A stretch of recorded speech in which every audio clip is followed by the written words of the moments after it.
Buenos días, la clase de este día vamos a ver lo que son la historia de las computadoras.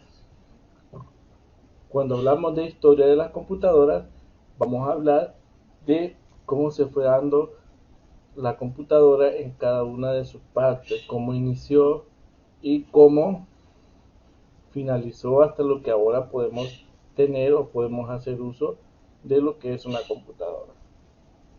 Cuando hablamos de la historia de las computadoras, tenemos que iniciar por lo que es el abaco. El abaco es algo que nosotros hemos visto. Me imagino que más de alguna vez ustedes utilizaron un abaco cuando iban a kinder, cuando iban a primer grado, lo utilizaban para contar. Pues déjenme decirles que el abaco es el primer instrumento que se utilizó para contar. Es un antiguo aparato para hacer cálculos. Todavía se usa en algunos lugares de Asia. Se utiliza como juguete para llamar la atención de los niños y se le conoce como contador. El abaco es el inicio que teníamos como computadora porque era algo con lo que podíamos contar de manera automática. Ya esto nos servía para hacer cuentas, para hacer sumas, para hacer restas. Así que cuando hablamos del inicio de la computadora podemos hablar de lo que es el abaco. Luego del abaco vamos a hablar de lo que es la pascalina. La pascalina era una máquina que sumaba y restaba. Por esta máquina que están viendo aquí en la fotografía, ustedes podían sumar y restar. Dice que fue inventada por Blaise Pascal en 1642.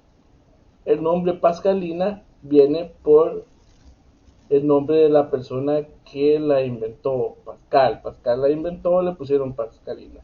Ahí en la foto pueden ver ustedes, era una de las máquinas que en la antigüedad servían para sumar y restar. Ya empezamos a ver algo un poco más complejo, no como el abaco que nos servía para realizar operaciones, pero esta máquina ya era un poquito más compleja.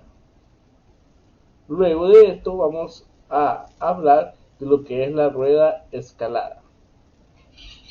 Fue inventada por Leibniz, dice.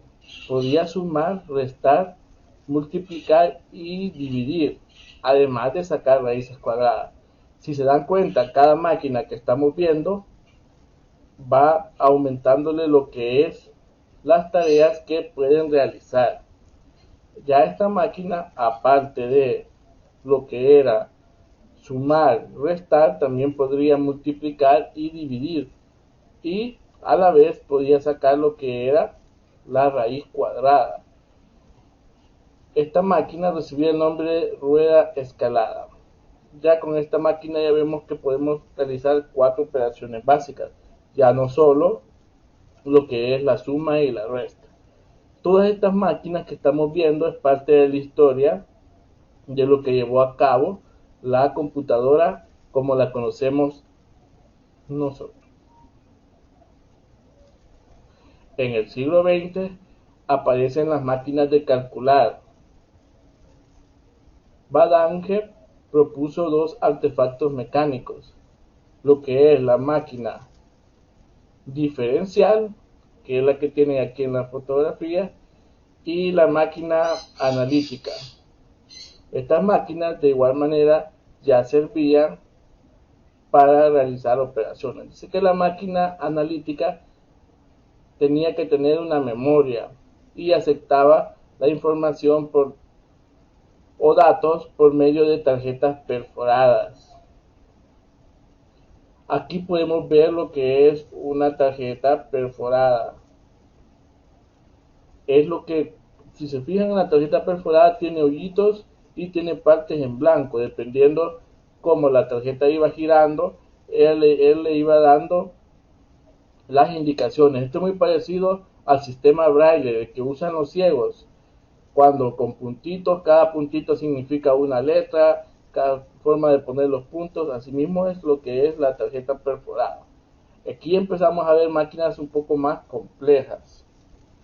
Todo lo que está aquí en la diapositivas que yo les estoy presentando, ustedes tienen que anotarlo en su cuaderno, ya que les va a servir para poder hacer el resumen que yo les voy a pedir en la actividad que les puse en la plataforma. Las primeras computadoras fabricadas después de la guerra parecían gigantes con cerebros muy pequeños. Esto quiere decir que eran enormes, pero podían hacer muy pocas cosas. Así que las podemos comparar con unos grandes dinosaurios por el tamaño que tenían. Eran muy grandes, ocupaban mucho espacio y tenían conjuntos de componentes electrónicos, miles de válvulas y kilómetros de cables. Cuando dice kilómetros de cables, quiere decir que tenían muchos cables enrollados. Aquí tenemos dos de las computadoras que se dieron en ese entonces, la ENIAC y la UNIVAC 1. Aquí tenemos a la ENIAC.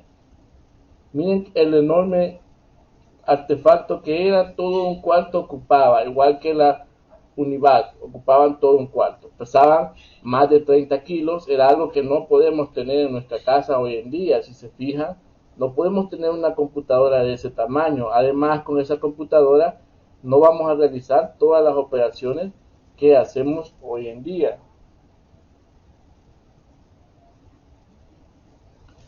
Que estas computadoras consumían muchísima electricidad y necesariamente fallaban cuando las válvulas se quemaban. Lo que están viendo aquí en pantalla es una válvula al vacío, lo que estas computadoras hacían para funcionar. Imagínense que tenía que tener 18.000 válvulas aproximadamente, y si una de esas válvulas se quemaba, la computadora dejaba de funcionar.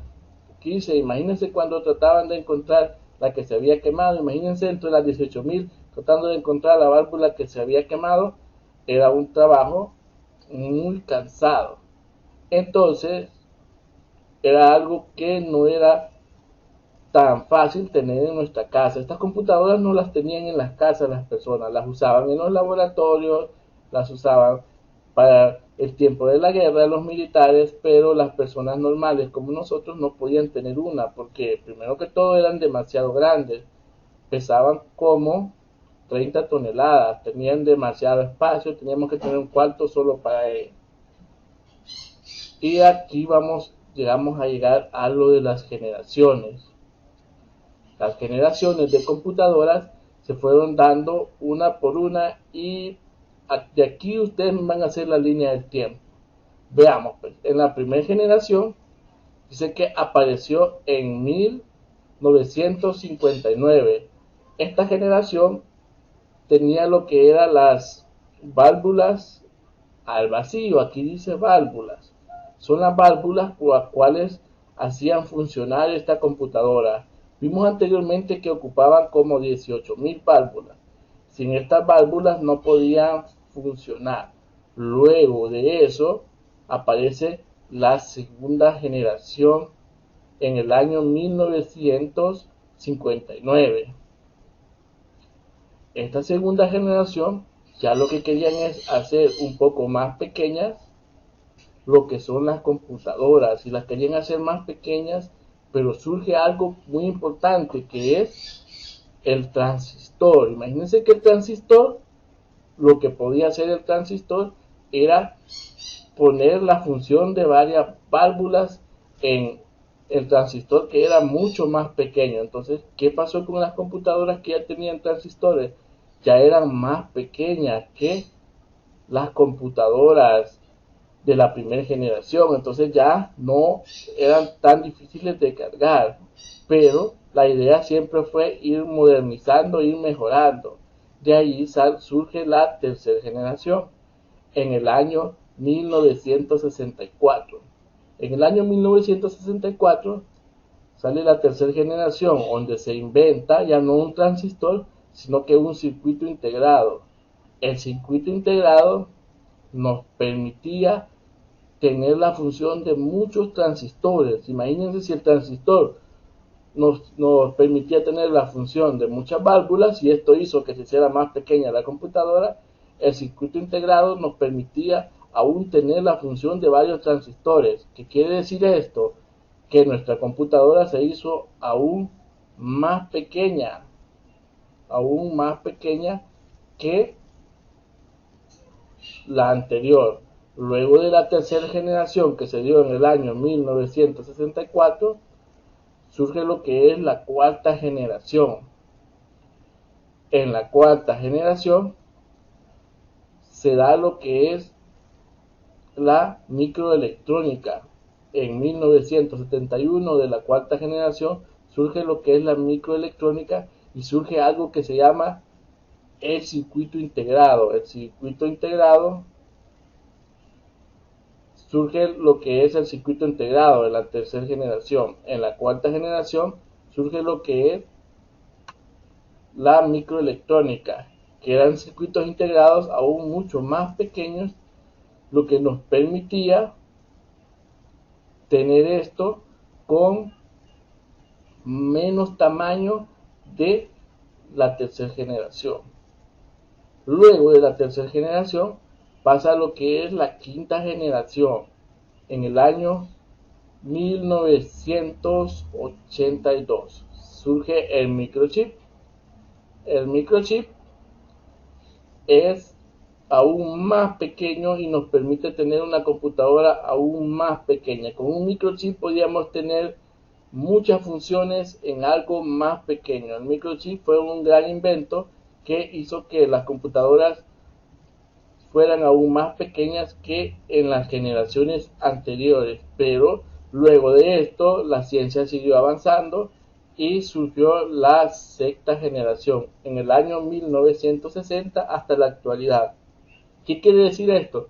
Que las computadoras que yo uso, las computadoras que ustedes están usando, son ya de la sexta generación, donde están los microprocesadores. Los microprocesadores nos permiten tener todo lo que es